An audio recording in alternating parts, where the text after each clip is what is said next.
Sandra here, the Misophonia therapist, and today's question is, why do I get so triggered by my family? So I'm going to run through 3 reasons, and of course there may be more, but I think this might be true for so many people with misophonia. And typically when I ask people I'm working with, clients, who triggers them the most, usually without exception, they will say either a parent or a sibling or their partner or their children. And frustratingly, these are likely to be the people that you love the most and people who love you the most. So why does this happen? So first of all, the most obvious reason is the amount of time you spend with these people, with your family members, especially if you live with them. And if you do live with the people who trigger you, then you will no doubt eat, sleep, relax with them. And simply by being repeatedly exposed to the sound that triggers you is likely to create a sense of anticipatory anxiety. And you know the triggers well. So for example, eating, if you're triggered by eating noises, then you may very well start to dread meal times, and your brain will help you to stay safe by preparing you for fight or flight in advance. And secondly, the people that you love, and especially the people that you live with, they are going to be people that you are incredibly familiar with. You know them very well, and vice versa. And we do tend to argue more with people we love because it's likely to be unconditional love most of the time, and we don't have the same psychological barriers. We can be honest and say how we are really feeling. And have you ever noticed how maybe your mother, your husband, your child can really push your buttons, really getting on your last nerve, and you don't even bother to hide how you're feeling?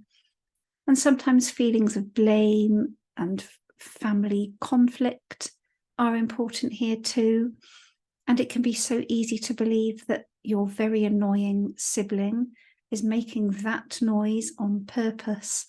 So sometimes misophonia can be a reaction to an undercurrent of negative emotions or conflict within a family that isn't being openly expressed, and perhaps you haven't even consciously recognized that for what it is.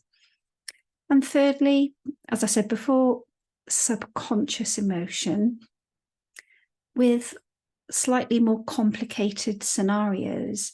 So anger, fear, or mistrust. You may have experienced some kind of trauma. And I did recently work with somebody who didn't really want to admit that her marriage had come to an end. She didn't love her husband anymore. She didn't really want to admit that to herself.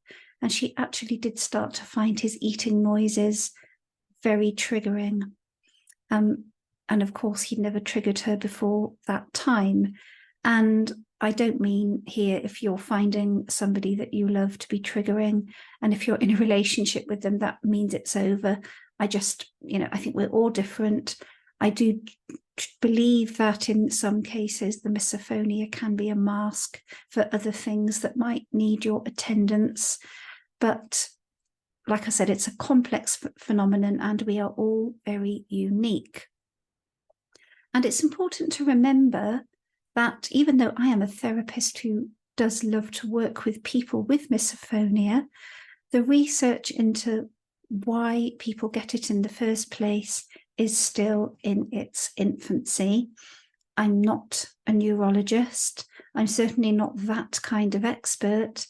All I can really say is what I've observed through my practice, and it is very, very rare that somebody will present just with misophonia and with everybody. So it tends to be from people that we're close to, and there are usually, not all the time, but most of the time, other things going on as well.